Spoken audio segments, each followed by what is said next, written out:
განვაგრძობთ მოამბის საგანგებო ეთერს. Საქნახშირში მიმდინარე პროცესი იქნება ჩვენი გადაცემის პირველი ნაწილის თემა და ჩვენი სტუდიის სტუმრები არიან ხვიჩა გაბუნია, მეშახტე, გათავისუფლებული მეშახტე და ნიკა წიქარიძე, მეცნიერების, განათლებისა და კულტურის პროფკავშირების თავმჯდომარე. ბატონებო, მოგესალმებით. მადლობა, რომ ხართ ჩვენთან სტუდიაში სტუმრად. ბატონო ხვიჩა, პირველ რიგში დავიწყებ თქვენგან. გავრცელდა უკვე განცხადება კომპანია საქნახშირის, ისინი უარყოფენ თანამშრომლების გათავისუფლებას და ამ განცხადების მიხედვით, როდესაც მეშახტეების ნაწილი მათზე განხორციელებულ პოლიტიკურ რეპრესიებს საუბრობს, ეს არის არასწორი ინფორმაცია. მათივე განმარტებით 350 ადამიანი აგრძელებს მუშაობას, 38-მა მეშახტემ უარი განაცხადა, ხელი მოეწერა იმ პირობებზე, რა პირობებიც იქნა შეთავაზებული საქნახშირის მიერ. რომ გითხრათ თქვენი პოზიცია. პირველ რიგში მინდა მოგესალმოთ და მადლობა გადაგიხადოთ აქ მოწვევისთვის და იმედია რომ სხვა ტელევიზიები საინტერესდებიან შრომელი ხალხის პრობლემებით, ისეთი ხალხის პრობლემებით, როგორიც ვარ ჩვენ მეშახტეები, როგორიც არის აი აგარის მუშები, ჩემი დიდი სოლიდარობა აი ამ ხალხის მუშებს, როგორიც არის ჭიათურის მაღაროელები, როგორიც არის ასევე კიდევ სესტაფონის ფეროელები და ასე შემდეგ. რაც შეეხება ტყიბულის თემას. ტყიბულის თემა აქ არის ცოტა სხვაგვარად. აქ შუა ბოლშევიზმში გაიხვიცა საქართველოს, იმიტომ რომ ძალიან დიდი რეპრესიები მიმდინარეობს მეშახტეებზე. ზოგს განთავისუფლებენ სამსახურიდან, ვინც კი იქ არის დარჩენილი, ზოგზებიდი ძალიან დიდი ზეწოლა.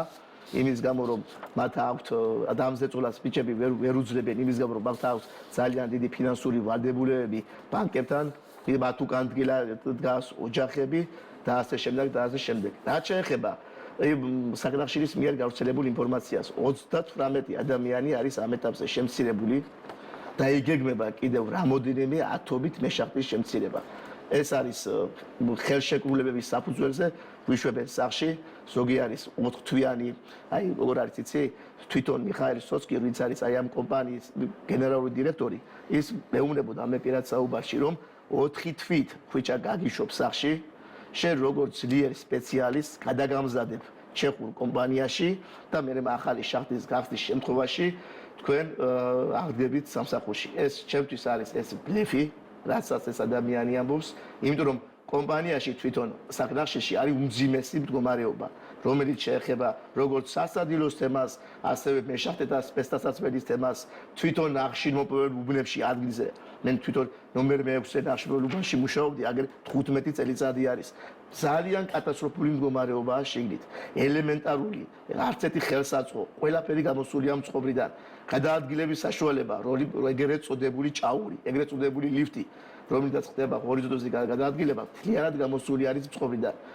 ამის შემდეგ კიდევ ბატონო ხვიჩა, ბოდიში რომ გაწყვეტინებთ, სწორედ ამას ამბობენ, რომ საქნახშირი ევროპული სტანდარტების სრული დაცვით იწყებს მუშაობას და აი ამ რეორგანიზაციაც ამით ახსნეს საქნახშირის წარმომადგენლებს. რეორგანიზაცია ეს არის მოგონილი იმისათვის, რომ მოხდეს ისეთი ადამიანების შემცირება, რომელსაც თავისუფალი აზროვნება გაგვაჩნია და რომლებიც არა ვართ მონურ მორჩილებაში აი ამ ადამიანთან, მიხაილ სოცკისთან.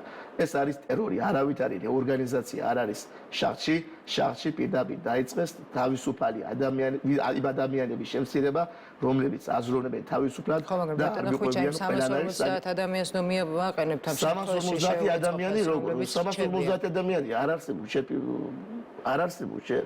ეს არის 38 კაცია შენ განთავისუფლებული. არა, 350 თანამშრომელს გულისხმობ განცხადების მიხედვით, ვინც დარჩა სამსახურში. არა, განცხადების მიხედვით სამსახურში არავინ არ არის დარჩენილი. ამ განცხადების მიხედვით 4 თვით არის ეს ხალხი შემცირებული. და ამბობს შემდგომ კომპანიის ხელმძღვანელი, რომ თუ კი მე ვაკანსიას გამოვაცხადებ და თუ კი იმის კეთილნებაზე იქნება დამოკიდებული, მაშინ აღადგეს ამათ სამსახურში, თორემ ისე კი არ მიიღებს. 38 თანამშრომელზე საუბრობთ ამ შემთხვევაში. თანამშრომელზე საუბრობ ამ თემას. მოდით და 38-დან 20 აქვს ხელი მოწერილი და ამ 18-ს არ აქვს ხელი მოწერილი. 20 აქვს ხელი მოწერილი. ბატონო ხვიჩა, ვიდრე გავაგრძელებთ საუბარს და აუცილებლად გავაგრძელებთ ცხადია, ჩვენ გვინდოდა რომ საქნახშირის წარმომადგენელიც ყოლოდა გადაცემაში სტუმრად და მოგვესმინა მათი პოზიცია, თუმცა ეს ვერ მოხერხდა, არ სურდათ მონაწილეობის მიღება, ამიტომ უფრო ცხადი რო გახდეს ჩვენი მაყურებლისთვის, წავიკითხავ მათ მიერ გავრცელებულ განცხადებას და შემდეგ განვაგრძოთ საუბარი.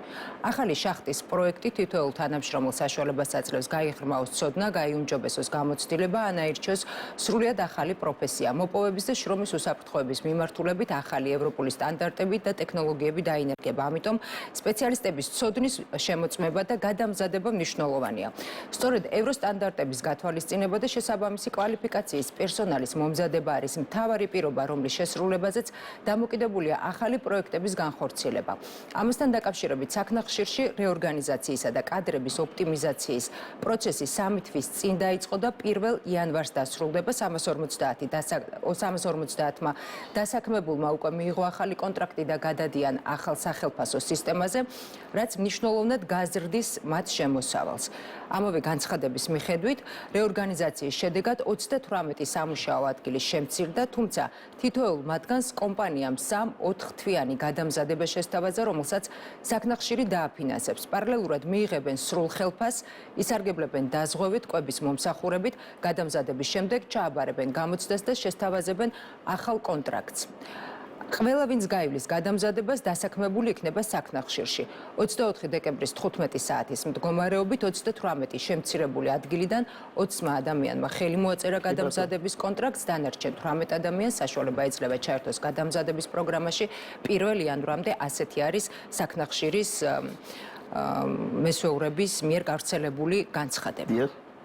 რაც შეეხება ამ განცხადების საფუძველზე გესაუბრებით, ამ განცხადების საფუძველზე გითხარით, რომ 350 ადამიანი დარჩა როგორც ჩანს სამსახურში და იმ 38-დანაც 20 როგორც ჩანს დაბრუნდა და დათანხმდა პირობებს. აი, გეუბნებით, აი გულწრფელად ვამბობდა თელმა საზოგადოებამ 350 ადამიანი ეს ციფრი უშუალოდ ჩემთვის აი ცნობილი არ არის. არ ვიცი 350 საიდან მოიტანეს, ან ვის 350-მა მოაწერა ხელი.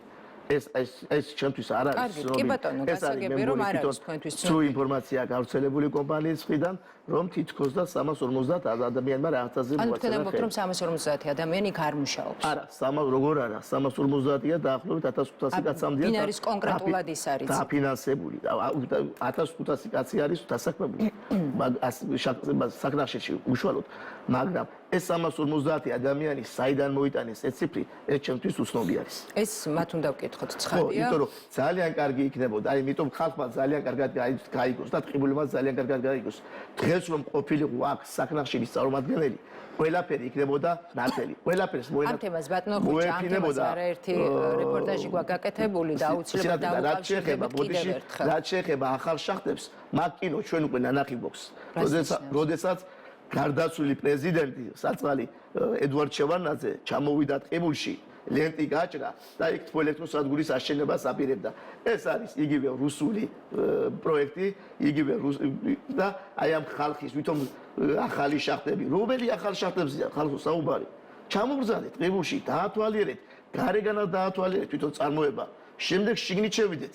ვნახოთ, შევხედოთ მუშებს, როგორი აღჭურვილობა აქვს, როგორი სპეცდასაცმელი აცვია, როგორი დახეული რეზინის ჩექმები და რა პირობებში არიან, ეს იყო თქვენი უკმაყოფილების ერთ-ერთი თემა. შევიდეთ უბრალოდ სასადილოში. თუ გქონდათ წარმომადგენლებთან, თქვა საუბრის მცდელობა, გარკვეულ პირობებზე შეჯერება, ან თუნდაც იმის მცდელობა, გარკვეულ დათმობაზე თქვენც წასულიყავით, მათი მხრიდანაც ყოფილიყო კომპრომისი. საუბარი, ჩემ როგორ არ მქონდა საუბარი, მაგათარ გულწრფელი საუბარი მქონდა ყველაფერზე, მაგრამ მე მათთვის ვიყავი უღებელი კადრი, იმიტომ რომ ყოველთვის ვიბრძოდი უსამართლობის წინააღმდეგ 2010-ში მოვედი კომპანიაში.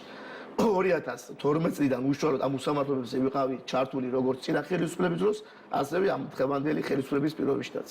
მაგრამ რა არის, იცი, ერთ-ეგივე ხალხი ტრიალებს სულ სისტემაში, სულ ერთ-ეგივე ხალხი და სულ ერთ-ეგივე ხალხთან მიწევს ბრძოლა. ძალიან დიდი ბევრი ის გქონდა საუბარი პირობების გაუმჯობესებაზე, ძალიან იგი, მაგრამ ჩემს აი ნათქვამს ისინი ყურად არღებულობდნენ გეგმები როგორია თქვენი გეგმა თუ არა სამართლებრივი ჩემი გეგმები არის ისეთი რომ სამართლებრივად ვიბრძოლებ როგორც ინდივიდუალურად ასევე კოლექტიურად ვიბრძოლებთ ბიჭები არ დავთმოთ არაფერს თუ კი რამე სამართალს მივახციეთ ამ ქვეყანაში და შევხედოთ რაც გვიჩვენებს მომავალი თუ კი სამართალი არის აი მშრომელი კაცს რომ შიერს დატოვებ აი ამ გაჭირებულ პერიოდში შიერს დატოვებ 4 სული დგას ჩემს უგან ოჯახში ერთადერთი ადამიანი ვიყავი, რომელსაც შემქონდა ლუკმაპური ასევე არიან ადამიანები, აი გიორგი აბულაძე, სადაც სამი სული გაათავისუფლეს წარმოებიდან ფაქტიურად 2025 წელი მოგვილოცეს იმისათვის, რომ ოჯახები გაგვწირეს შიმშილისთვის. მე მინდა მიმართო იმ ადამიანს, ვინც უშუალოდ იყო ამაში ჩართული, ეგ ქართველი კაცი, ვითომ კაცი და არა კაცი სინამდვილეში. შედალოცვილო, ჩემი შვილების ლუკმა, ჩემი შვილების პირიდან ამოღებული ლუკმა, შენ შვილებს როგორ უნდა მიუტანო, შენ შვილებს როგორ უნდა აჭამო ადამიანო და როგორ უნდა უთხრა მამი ჭამეო. ეს ნაცოდვილი არის ლუკმა ხალხო. და შრომელ ხალხს ახლა ზეწოლას მოხდებ შრომელ ხალხს. გაჩაგრავ და გაასწორებ რა სამართალზეა ხალხო საუბარი, რა იმაზეა საუბარი და კაი, მე ვიყავი თქვა უვარგისი სამთო ოსტატი. 7 წელიწადია სამთო ოსტატი ვარ მე, მალამდე ვიყავი მუშის პოზიციაზე. ჩემ ხელში თელმა ტყიბულმა იცის, თელმა მეშახტემა იცის, ფრჩხილია ჩემი ზედამხედველობის ქვეშ, ყო მუშას ის არ უტკენია წარმოებაში. თუ ეს ასეთი უვარგისი ვიყავი მე, საზოგადოებამ გასაჯოს, რატო გამაჩერე მაშინ აპოზიციაზე ამდენი ხანი? რა, ეხლა დაგჭირდა და ეხლა მომიცილე თავიდან. ეს ყველაფერი დაკავშირებული არის იმასთან, რომ ქონდა თავისუფალი აზრი, არ ვიყავი მათთან მონურმორჩილებაში და მომიცილის თავიდან.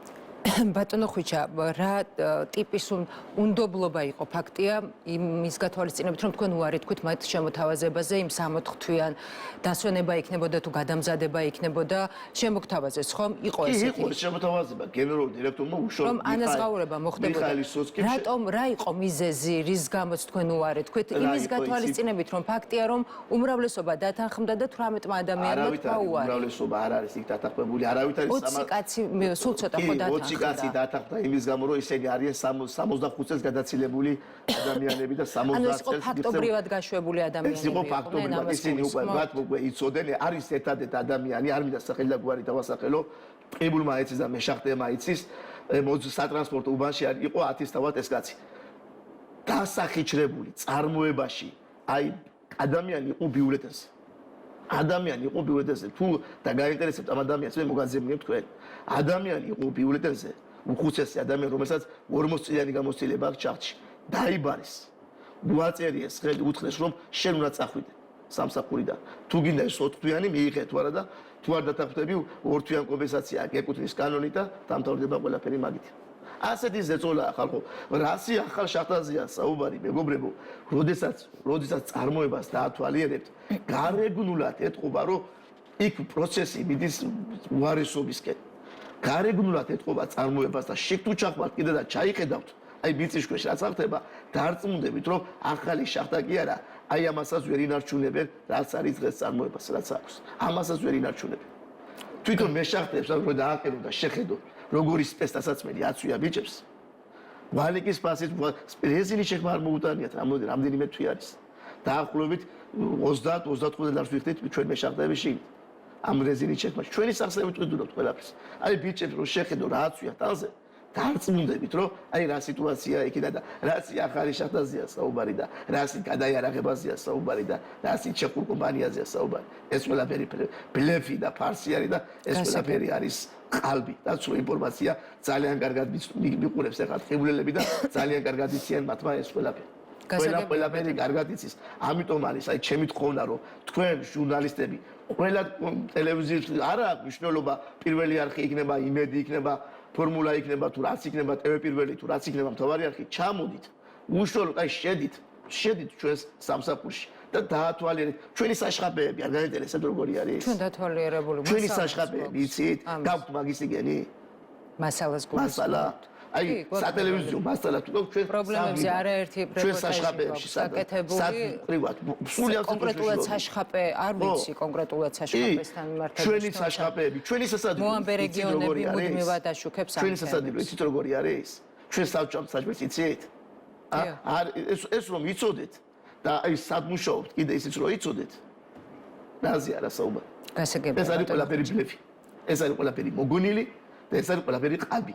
აგერ მისვენეს ტყიბულის მოსახლეობა და ძალიან კარგად იციან მეშახტეებმა იქ.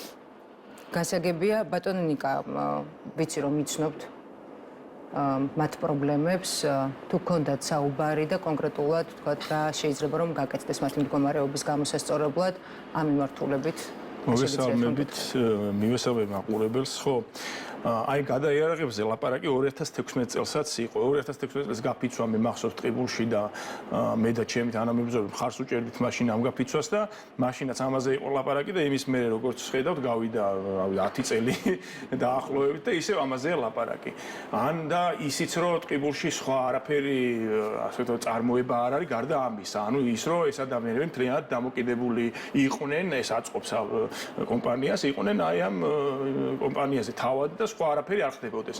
ეს ესტორიული მოდელი შემოიღეს თავის დროზე ხელისუფლება შემოიღო იმისთვის რომ თითქოს რეინვესტირება უნდა მოხდარიყო იმ ასე ვთქვათ ამოღებული მოგების ნაწილის მაინც ადგილზე, მაგრამ არც ერთ ამ ინდუსტრიულ ქალაქებში ამ რაღაცა ერთ წარმოებაზე დამოკიდებულ ქალაქებში ეგ არ მომხდარა და არ ხდება რეალურად. ხო, ანუ მაგრამ თავარი კიდე ის არის, რომ ეხლა რაც ბატონმა ხუჩამ ისაუბრა, ყველაფერი იგივე ხდება ზუსტად ყველა სფეროში, აბსოლუტურად ყველა სფერო. აქ მარტო მეშახტეებზე არ არის, ან მაღაროელებზე, ან კიდე სხვადასხვა საწარმოებში დასაქმებულებზე. იგივე ხდება ზუსტად ყველგან. შრომელი კლასი საქართველოში არის მიტოვებული. მიუხედავად იმისა, რომ შრომელი კლასს აქვს უდიდესი დამსახურება ქართული სახელმწიფოებრიობის ჩამოყალიბებაში, ანუ რეალურად პირველი რესპუბლიკაც და შემდეგ აღდგენაც ამ ხალხის კისერზეა გადასული, მაგრამ სამწუხაროდ ამ ხალხის პრობლემებზე არავინ არ ლაპარაკობს. მიტოვებულია ეს ხალხი და ეს იმაშიც გამოიხატება, რომ არჩევნებზე მაგალითად რაღაც ნაწილი საზოგადოება ახლოს 30%-ზე მეტი საერთოდ არ დადის ამომრჩევლების, ხო? და ეს ფაქტიურად გვაჩვენებს, რომ ეს არის აი ეს კრიზისი, რაც დღეს დგას. რეალურად აი ეს არის ერთ-ერთი უხილავი მიზეზია, იმიტომ რომ დღეს რაც პრობლემები გვაქვს, ესე იგი მიტოვებულია, იმას კი არ გულისხმობ მე რომ მხოლოდ ასე ვთქვათ, ბედის ანაბარად არის. პირიქით, ხელის შემშლელი ფაქტორები ბევრი არის. მე ხა პროფკავშირს წარმოვადგენ და მოვედი იმ ადამიანების სახელით სალაპარაკოთ, ვინც ვთქვათ, მეცნიერები, პედაგოგები, მუზეუმის თანამშრომლები ასე შემდეგ და კიდე სხვა ჩემი კოლეგა პროფკავშირელების სახელით სალაპარაკოთ იმაზე, თუ რა პრობლემები გვაქვს ჩვენ და ამ პრობლემებზე სახელმწიფო რანაირად პირიქით ამ ხელსაც გვიშლის. ანუ ეს ხელისუფლება დღეს იმიტომ მივიდა აქამდე, რომ რეალურად აი ყველანაირი მექანიზმი შექმნა იმისთვის, რომ ჩვენ მშრომელებმა ვერ დავიცვათ ჩვენი თავი. ჩვენ არა გვაქვს საყოველთაო გაფიცვის უფლება, სოლიდარული გაფიცვაზე მაქვს საუბარი. ჩვენ ვერ მონაწილეობთ, თქვათ, სამხრივ კომისიაში სოციალური პარტნიორობის. ჩვენ გვდევნიან, ჩვენ საქმიანობას დევნიან ყოველდღიურად მშრომელი ადამიანი აწყდება სამსახურში დისკრიმინაციას, ზეწოლას. აი ხა მე მახსენდება თქვენ გქონდათ, თქვათ, მაგალითად ქალბატონ თეატროლოგიანთან ინტერვიუ რამდენიმე წლის წინ და მაშინაც ის რაღაცა ის იგივე მოგონილ საკითხებზე საუბრობდა, როგორც აი ამ ადამიანებს მოეპყნენ ჩვენ კოლეგებზე და 40 სასამართლო პროცესი წააგო ადამიანმა, რომელმაც დაანონსა, რომ მე ამათ ყველას გავყრი და დაშვებულ დასაქმებლებზე აქვს საუბარი, რომელსაც 400, 500, 600 ლარი აქვს ხელფასი და ეს განახორციელა, მაგრამ პასუხს არავინ არ აგებს. არც ეხა ბატონი ხვიჩა მოიგებს სასამართლოს დარწმუნებული, მაგრამ პასუხს არავინ არ აგებს. ისევე ჩვენ შემთხვევაში 40 ადამიანმა სასამართლო მოიგო, მაგრამ არაფერი არ შეცვლილა. ხო, ანუ ეს უსამართლობა საბოლოო ჯამში მოდის იქიდან, რომ ჩვენ დასაქმებულებს შემთხვევაში ბოდიში რომ გაწყვეტინებთ ფედონიკა არ ხდება თქვათ ანაზღაურების ანუ რაც გადასახადი აქვს თქვათ ამ შემთხვევაში აი მე გეტყვით ახლა აი წარმოიდგინეთ თქვენ რომ 15 თანამშრომელზე მეტი ჩვენი პროფკავშირის წევრი ოპერის თანამშრომლები გაფიცვის საბაბით გაათავისუფლეს სამსახურიდან ეგ არის როგორი გაუგონარი კანონით არღვევა მაგრამ სასამართლომ გადაწყვიტა რომ კი ბატონო მართლები ხართ მაგრამ აი რაც გინახავ ეხანახაში რო არის კი ხართ მართლები მაგრამ არა ხართ მართლები აი ესეთი რაღაც დაადგინა რომ არ გადაგიხდით კომპენსაციას და ასე შემდეგ. ამას ჩვენ ახლა გავასაჭიროთ ჩვენი იურისტებთან ერთად, მაგრამ ბატონიკა თქვენ საუბრობთ საკანონმდებლო დონეზე არსებულ ხარვეზებზე. მესმის გასაგებია რომ ეს არა საკანონმდებლო, ნახეთ, საკანონმდებლოზე არ ვლაპარაკობ. მე ვლაპარაკობ დასაქმების ადგილზე, ზეწოლაზე, ადამიანის დაშინებაზე, მუქარაზე, ფსიქოლოგიურ დამუშავებაზე. აი ამ ყველაფერს რაც ბატონმა ხუჩამ თქვა, ეგ ხდება ყველგან. ეს არ არის რაღაცა ახალი, ხო? აი ეს გამოიხატება იმაშიც, რომ რეალურად სოციალურად სახელმწიფო გვიწერია, რომ ვართ კონსტიტუციით.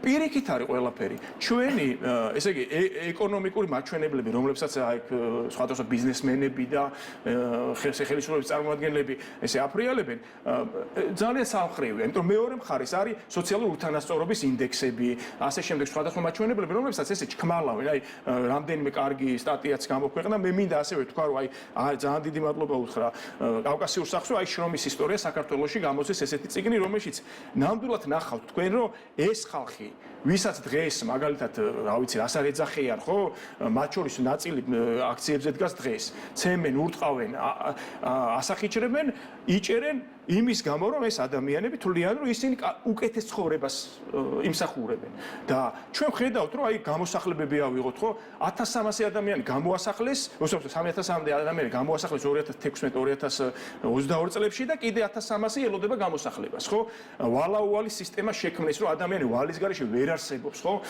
და უამრავი ეს პრობლემები ვაწყდებით და როგორც პროფკავშირებს კიდე ასევე ხელს გვიშლიან ყველაფერი შეიძლება დღეს მაგალითად ჩამოყალიბდა საჯარო მოხელეების პროფკავშირი ეს პროფკავშირი ჩამოყალიბდა თუ არა მისი თავმჯდომარე მეორე დღესო გაუშვეს სამსახურიდან ეს მე საუბარი მაქვს ბატონ გიგა სოფრომაძეზე რომელიც დღეს გაუშვეს სამსახურიდან ანუ მეც თავმჯდომარე ვიყავი მეც გამიშვეს ასევე მოკლედ მე იმის თქმა მინდა რომ სოციალური გარანტიები ამ ქვეყანაში ჩვენ არ აგვაქვს და ამაზე პასუხისმგებელი არის ხელისუფლება რომელიც 12 წელია ვერ მოახერხა ის რომ ადეკვატური შრომითი გარემო შექმნილი იყო ჩვენ და ამიტომ მე ყველას მოუწოდებ ეხლა ასე ვთქვათ ჩვენ ადამიანებს ვინც ამას იზიარებენ ხო შევხედოთ სიმართლის თვალებში ადამიანობისგან დაცლილი სისტემა შეიქმნა ხო აი ის რაც ქუჩებში მოხდა აი მე აი ბატონი ხუჩას რო უსმენდი გული ამიჩუყდა მართალი გითხრათ იმიტომ რომ ადამიანი და პოლიტიკოსი განსაკუთრებით არის უმაღლესი პასუხისმგებლობის ადამიანი რომელმაც უნდა დაინახოს სხვა ადამიანების გულში რა ხდება აი ჩაიხედო სხვა რო აგდება ადამიანი რო უშვებენ ან რო უშვებენ ან რომ ათავისუფლებენ სამსახურებენ წარმოიდგინონ მათ გულებში რა ხდება მათ ოჯახებში რა ხდება ხო ანუ ის რო თავისუფლება რა არის ჩემთვის რა მე არქეოლოგი ვარ და ამიტომ ჩემი კუთხიდანაც ხედავ ხოლმე ამას რა ან თუ შენ არ შეგიძლია სხვა საგნის ან არსების ავტონომიურობის აღიარება შენ მასში არ დაინახო ანუ უბრალოდ მის მდგომარეობაში არ ჩადგე ხო მაშინ შენ უბრალოდ კარგავ ადამიანურობის განცდას ეხლა ქვისიარაღი ადამიანმა ისე შექმნა რომ პირველ რიგში გაიაზრა მისი ტექნიკური მახასიათებლები, ანუ მისი თავის მისი ავტონომიურობა შეაფასა, ხო? იგივე მოხდა სოციალურ გარემოშიც და ჩვენ ჰუმანური დამოკიდებულება დავკარგეთ ერთმანეთთან და დღეს ნახეთ საზოგადოებაში არა, ზოგადად არა, მე ვამბობ რომ აი ეს ხელისუფლება უკაცრავად რომ ეს ხელისუფლება პირდაპირ აღვივებს შუღლს ბოღმას ადამიანებში და ადამიანებს რომლებიც ეხა მაგალითად შეიძლება მეც როგორც მაწუხებს ისე აწუხებდეს მეორეს მაგრამ აი ამ რაღაც შეთქმულების თეორიებით ცდილობს რომ აურიოს გზა და კვალი და რაღაც მოგონილ საკითხებზე გადაიყვანოს მაგრამ ჩვენ ძალიან ბევრი პრობლემა გვაქვს რომელიც მოსაგვარებელია და ეს პრობლემები ნახეთ როგორ რაღაცა ეს პრობლემები მაშინ მოგვარდება როცა იქნება ძლიერი პროფკავშირები როგორ უნდა შეიქმნას ძლიერი უნდა მოვიპოვოთ ჩვენ ეს უფლებები ამ უფლებებს ეს ხალხი ხა ავტორიტარიზმისგან ისეთი სისწრაფით მიდიან რომ ეს ხალხი ჩვენ არ მოგჩვენთ ჩვენ უნდა ვიბრძოლოთ მოვიპოვოთ ეს უფლება და უნდა დავდგეთ იმ გზაზე რომელ გზაზე 1000 საუკუნის დასაწყისში ჩვენი პირველი რესპუბლიკა დადგა, სადაც ძლიერი პროფკავშირებზე იყო საუბარი, სადაც აი ნახეთ, სადაც რაზე არის საუბარი, ნახეთ, სადაც ჩვენ შეუერთდებით, როცა არის ევროპაზე საუბარი, ევროპა მრავალფეროვანია, მაგრამ ევროპაში სოციალურმა მოძრაობებმა მოიპოვეს ის უფლებები, რაზეც დგას დღეს ევროპული, ასე ვთქვათ, ოჯახი, არ არის საუბარი აქ მარტო გაერთიანება, აქ არის როგორც, ასე ვთქვათ, არჩევანზე, რომელიც გულისხმობს იმას რომ ადამიანები სოციალურად უნდა იყვნენ დაცულები. ჩვენ აი ეს გვინდა და სანამ ნახეთ არსებობს სულ იქნებიან პოლიტიკოსები. ზოგს მოუნდება იქით წასვლა, ზოგს, მაგრამ ამას არ უნდა შეეწიოს ადამიანთა ფუნდამენტური საბაზისო უფლებები და ეხლა რა გამოდის რომ ჩვენ უარს ვამბობთ იმ ოჯახზე რომელმაც იბრძოლა და ჩვენ მათ შორის ვიბრძოლეთ ქალთა უფლებებისთვის, შრომითი უფლებებისთვის, აი ყველა უფლებისთვის, ამ იდეალებისთვის რომელიც ამ წიგნში ძალიან კარგად არის ასახული ქართველი მშრომელები როგორ იბრძოდნენ იმისთვის რომ ჩვენი ქვეყანა გადარჩენილი იყო და მისულიყო ნამდვილ ევროპულ ოჯახამდე რა